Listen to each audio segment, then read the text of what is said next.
Video बघत असलेल्या प्रत्येकाला महाप्रपंचतर्फे तेजस तुंगारचा सप्रेम जय शिवराय, सप्रेम जय श्रीराम.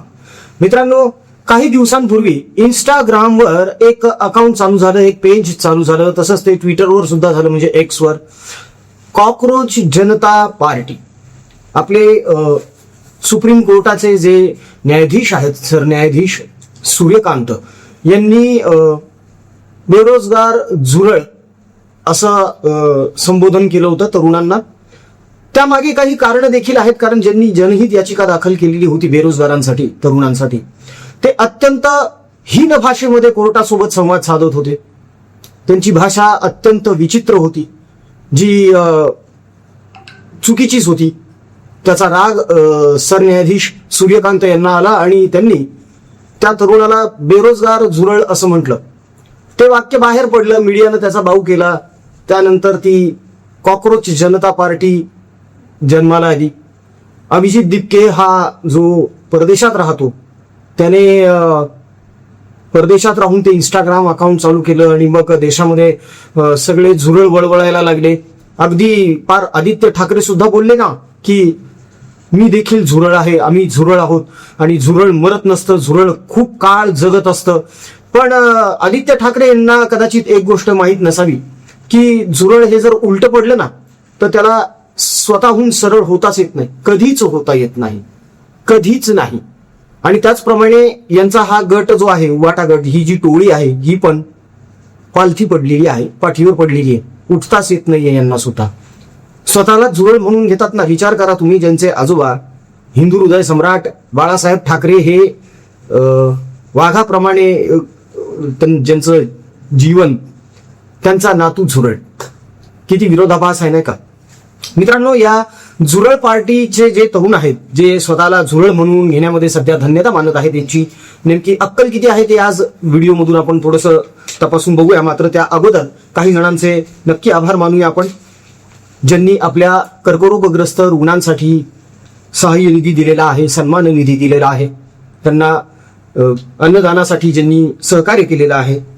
त्यापैकी एक आहेत अनिल जोशी, त्यानंतर बाळासाहेब पंधरे, विवेक मानवेलीकर, चंद्रकांत वाणी स्काली, GR देशपांडे, BD मिसाळ, नितीन बांदेकर. आपणा सर्वांचे मनपूर्वक आभार. बंधूंनो, भगिनींनो, भावांनो, मातांनो, या सत्कर्मामध्ये अनेक जण सहकार्य करत आहेत. आपण कर्करोगग्रस्त रुग्णांचे औषध उपचार करत आहोत, त्यांच्या हलाखीच्या परिस्थितीत असलेल्या नातेवाईकांसाठी अन्नदानाची व्यवस्था करत आहोत. त्याचप्रमाणे दुष्काळामध्ये होरपळून निघणारा आपला जो बळीराजा आहे, त्याच्या घरामध्ये आपण सामान पोहोचवत आहोत, दैनंदिन वस्तू ज्या गरजेच्या आहेत त्या पोहोचवत आहोत. त्याच्या गुरांसाठी आणि त्याच्या पोरांसाठी आपण चारा पाण्याची आणि जेवणाची सोय करत आहोत. सोबतच विद्यार्थ्यांचं शिक्षण आणि वृक्षारोपण देखील आपण करत आहोत. हे सगळं काम आपण आपल्या स्वाभिमानी हिंदू प्रपंच परिवाराच्या माध्यमातून करतोय, ज्याला अनेक जण मन मोठं करून सहकार्य करत आहेत. आपण देखील सहकार्य करावं ही विनंती आहे, कारण कार्य मोठं आहे मित्रांनो. दिल्या गेलेल्या जीपे फोनपे क्रमांकावर आपल्या इच्छेनुसार, मर्जीनुसार आपल्याला जे योगदान देता येऊ शकतं ते निश्चित द्या.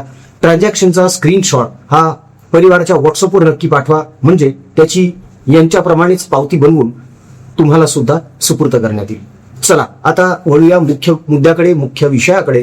तर आजचा विषय असा आहे की ही जी झुरळ गँग देशामध्ये पैदा झालेली आहे, या झुरळ गँगमुळे अनेकांच्या आशा पल्लवित झाल्या. आता हे अनेक कोण आहेत, तर निखिल वागळे सारखे लिब्राडूस आणि देशातले तमाम विरोधक यांना असं वाटायला लागलं की आता तरुण पेटून उठेल. नेपाळ, बांगलादेश आणि श्रीलंका इथे जशी परिस्थिती निर्माण झाली, जसा सत्ता पालट झालेला आहे, तसाच आता भारतात देखील होईल आणि ते देखील या झुरळांच्या भरोशावर. मात्र या झुरळांची नेमकी अक्कल किती आहे हे एकदा आपण बघूया. बघा, जीडीपी हमारी गिरा दी. जीडीपी क्या चल रहा है ये नहीं पता मुझे. नहीं पता. हाँ, अगर गिरा दी. हाँ. जीडीपी की फुल फॉर्म क्या है? नहीं, मुझे नहीं पता. अगर गिर गई है. हाँ. पहले क्या थी? पहले भी नहीं पता. और अब क्या चल? मैं कंफ्यूज हूँ अभी. हाँ. पाहिलं, या झुरळ गँग पैकी मी झुरळ आहे असं छाती ठोकून सांगणाऱ्या एका तरुणीला प्रश्न विचारण्यात आला की जीडीपी म्हणजे काय. कारण हे लोक बोंब मारतात ना की नरेंद्र मोदी यांच्या कार्यकाळामध्ये जीडीपी घसरलाय. जीडीपीचा नेमका अर्थ काय आहे हे सुद्धा या लोकांना सांगता येत नाही, या झुरळांना सांगता येत नाही. जीडीपीचा सरळ साधा अर्थ असा आहे, ग्रॉस डोमेस्टिक प्रोडक्ट. म्हणजेच काय की देशांतर्गत एखाद्या देशाच्या सीमा भागामध्ये गुड्स आणि सर्व्हिसेस या ज्या आहेत यावर हा जीडीपी काउंट होत असतो. मात्र याची अक्कल सुद्धा या झुरळांना अजिबातच नाही. आणि हे जीडीपी देखील माहीत नसणारे झुरळ देशामध्ये सत्तांतर घडवण्याच्या बाता करत आहेत मित्रांनो. यांना एनआरसीचा लॉंग फॉर्म माहित नाही, यांना सीएएचा लॉंग फॉर्म माहित नाही, यांना यूजीसीचा लॉंग फॉर्म सुद्धा माहित नाही.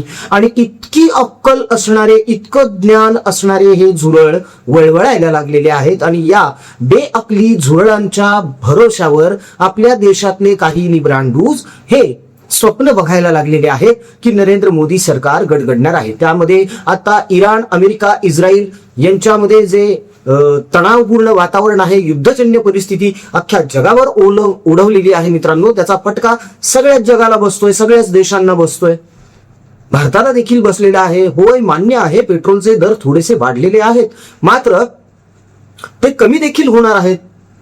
आपल्या एका देशातल्या समितीने केंद्राकडे अहवाल दिलेला आहे की ही युद्धजन्य परिस्थिती जेव्हा ओसरेल तेव्हा निश्चितच पेट्रोलचे, इंधनाचे दर हे कमी होणार आहेत. आता त्याग हा करायचा आहे किंवा देशासाठी आपल्याला काहीतरी करायचं आहे म्हणून रस्त्यावर उतरून दगडफेक करणं किंवा छाती बडवून घेणं म्हणजेच देशप्रेम व्यक्त करणं आहे का? तर नाही. तर देश जेव्हा अशा अडचणीच्या काळातून जात आहे तेव्हा देशासोबत भक्कमपणे उभं राहणं हे देखील गरजेचं आहे. हो, तुम्ही बघा ना, कुठे थायलंडमध्ये सगळ्या प्रकारच्या लिफ्ट्स बंद करण्यात आलेल्या आहेत. संध्याकाळी 7 नंतर तिकडचे मॉल्स वगैरे बंद करण्यात आलेले आहेत. विजेची बचत चालू आहे, इंधनाची बचत चालू आहे, तेलाची बचत चालू आहे. सगळीकडे लोकल ट्रान्सपोर्ट वापरलं जात आहे. कुठेही कोणत्याही देशामध्ये आंदोलनं होत नाहीयेत, आपल्याकडे होतात. आणि तेही या झुरळांमुळे. ही झुरळं फारच वळवळायला लागली आहेत मित्रांनो. या झुरळांपैकीच एक, यांचा जो मुख्य आहे अभिजित दिपके, याचं म्हणणं असं आहे की नाही, आम्ही आता पार्टी स्थापन करणार नाही, आम्ही रस्त्यावर उतरणार नाही, आंदोलन करणार नाही, आम्ही हे करणार नाही. अरे मग ओपन कशाला केलं तर पेज? कशासाठी ओपन केलं? ऍक्च्युली तुम्हाला सांगतो मी, हा जो अभिजित दिपके आहे ना, हा घातपाती कारवायांमध्ये इन्व्हॉल्व्ह असल्याचा संशय आहे यंत्रणांना. याच्या विरोधामध्ये सुप्रीम कोर्टामध्ये केस चालू आहे आणि सुप्रीम कोर्टाने स्पष्ट सांगितलेलं आहे की कुठल्याही परिस्थितीमध्ये ही केस आता परत घेतली जाऊ शकत नाही. तुम्हाला माहितीये का, अभिजित दिपके तिकडे परदेशामध्ये बसून जे बोलला की मी भारतात आलो, दिल्ली विमानतळावर आलो की मला अटक करण्यात येईल. बघा, पार्टी ओपन केली म्हणून अटक होणार नाहीये, अजिबात नाही, होऊच शकत नाही. मात्र तुम्ही देशविरोधी कारवाई जर करत असाल तर निश्चितच तुम्हाला अटक होऊ शकते. आणि अभिजित दिपके हा इन्व्हॉल्व्ह आहे अशाच काही देशविरोधी कारवायांमध्ये. हा अभिजित दिपके उघडपणे सांगतो की मी आम आदमी पक्षाचा सपोर्टर आहे. इथंच सगळं कळून जातं मित्रांनो. इस गंगा की गंगोत्री कहां है, समझ लीजिए, समझने वालों को इशारा काफी है. आता तुम्ही एक गोष्ट नीट लक्षात घ्या मित्रांनो, हे कोण आहेत हे सगळे? तर हे बाहेर बसलेले आहेत सगळे. आणि बाहेर बसून इंस्टाग्रामवरून, सोशल मीडियावरून यांना देशामध्ये सत्तांतर घडवून आणायचंय. ही हास्यास्पद परिस्थिती आहे. असं होऊ शकत नाही, असं अजिबातच होऊ शकत नाही. मुळात आपल्या देशातल्या सुज्ञ नागरिकांनी यांना केव्हाच नाकारलेलं आहे, झिडकारलेलं आहे आणि सगळ्यांना कळून चुकलेलं आहे की हा केवळ एक स्टंट आहे आणि याच्या मागे खूप मोठं लॉबिंग आहे. हे एक टूल किट आलंय बाजारामध्ये, झुरळ गँग नावाचं. त्यामुळे यांना कोणीही सिरियसली घेत नाहीये. मी गेल्या एका व्हिडिओमध्ये बोललो होतो बघा की हा एक ट्रेंड आहे. जसे वेगवेगळ्या प्रकारचे ट्रेंड येतात ना, टिकटॉक बिकटॉक सारखे, आणि ते कालांतराने ओसरूनही जातात. तसा हा ट्रेंड आहे. हा ट्रेंड ओसरून जाणार आहे. बघा तुम्ही, आज या झुरळ गँगचा कुठेही काहीही इम्पॅक्ट नाहीये, इफेक्ट नाहीये. सगळे थंड पडले. 2 दिवसापूर्वीची ती हवा होती, 2 दिवसांसाठीचीच होती आणि ती आता ओसरून गेलेली आहे.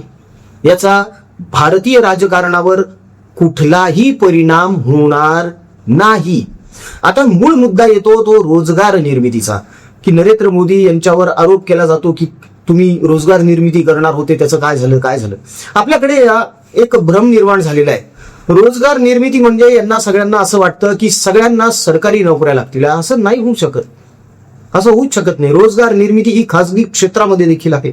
रोजगार निर्मिती ही स्टार्टअप्स मध्ये सुद्धा आहे. तुम्ही एखादा व्यवसाय करू शकता, तुम्ही एखाद्या खासगी कंपनीमध्ये लागू शकता. हजारो कोटी रुपयांची इन्व्हेस्टमेंट येते भारतामध्ये.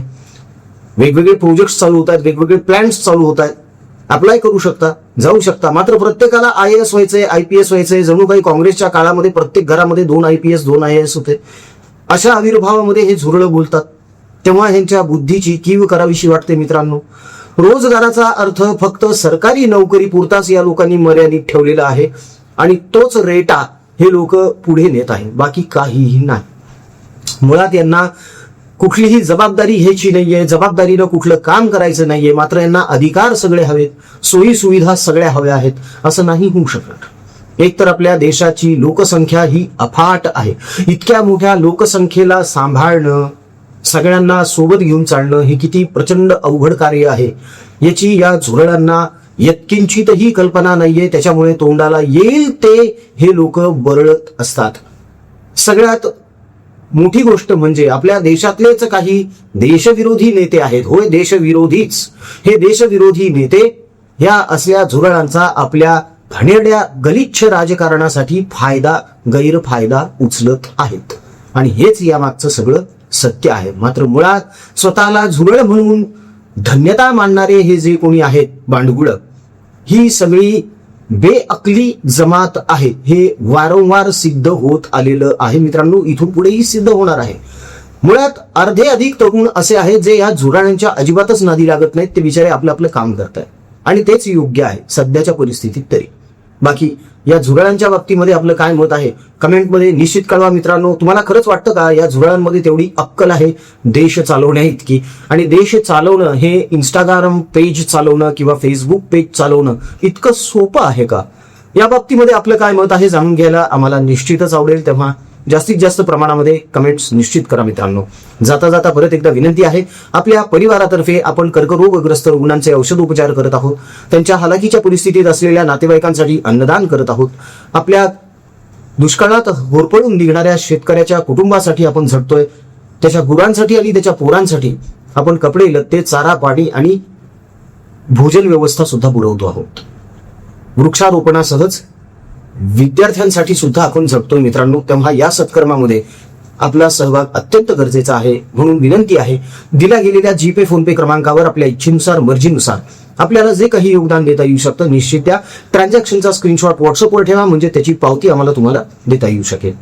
मन मोठं करा आणि पुढे या मित्रांनो. माणुसकी जिवंत आहे हे दाखवण्याची हीच ती वेळ. व्हिडिओ आवडला असेल तर व्हिडिओला लाईक करा, कमेंट्स करा, शेअर करा, चॅनलला सबस्क्राईब करा. जय हिंद, जय महाराष्ट्र, वंदे मातरम, जय शिवराय, जय शंभूराजे, जय भवानी, जय जगदंब, भारत माता की जय, जय श्रीराम.